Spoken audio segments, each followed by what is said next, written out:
today we are wanting to talk a little bit more about the pre-talk, because what we've found is that in the marking the case studies and the questions we get in class, there's quite a number of interesting questions that come up.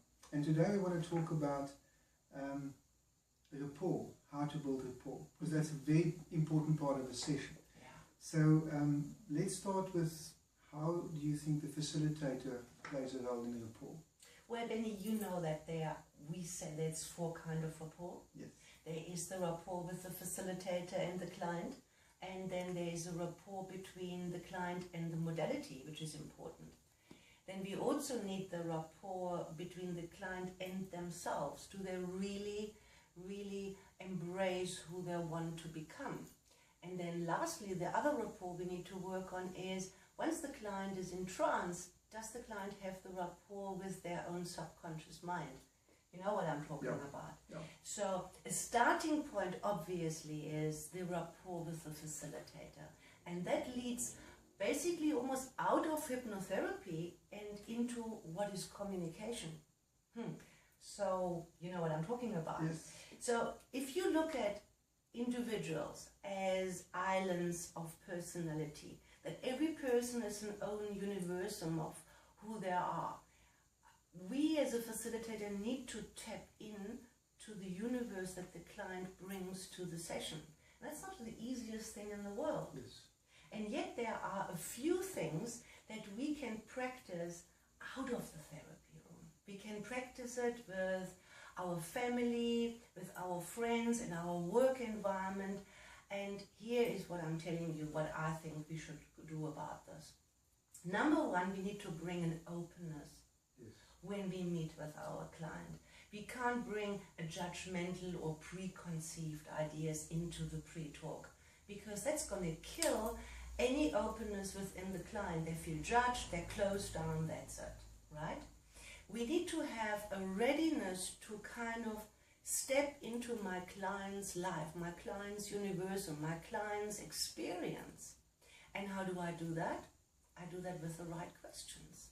By being genuinely interested. Is that how you do it with your clients as well? Absolutely, and if you think about it, first of all, when people come to see you, they are in a situation where they're stepping into a new space, meeting somebody that they haven't met, and being able to create that rapport is very important, because it will allow them to be able to speak freely and speak their mind. But what you're saying in terms of stepping into their space is very important, because you have to check your beliefs at the door. Yes. Yes. Very, very important. And that's, I think, a very strong point of all the teachings we have, that client-centered approach. Yes. That's where it all starts. Yeah. If this goes wrong right from the start, chances are that you may not be able to recoup the success of the session. So if we see every person as an island, as a universe actually, on their own, then you have the facilitator as a universe and you have the client as a universe. Now they can both be talking a lot and not overlap, and that's what I'm talking about. So when you start listening, you're not just listening with your ears and with your logic. You're listening as if you want to absorb that information from deep inside, because it's not just the words that we hear. There is body language, there is intent, there is lots of emotions behind what is being said. And to that we need to sensitize ourselves.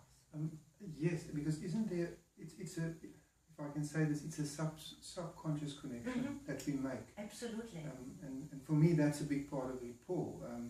The words are very important, but there's a connection that on a deeper level. Yes, and I can only appeal to whoever listens to us to go out and practice this. There's no reason to hold on practicing it. You can be at the checkout counter and look at the name tag of the lady that serves you and greet her by her name and ask a relevant question like, how long have you been on duty? Or when are you stopping working today?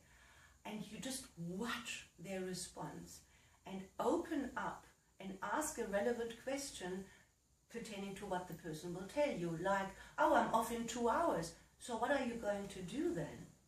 And you must see the puzzled look on their faces when you give them a really personal question to answer.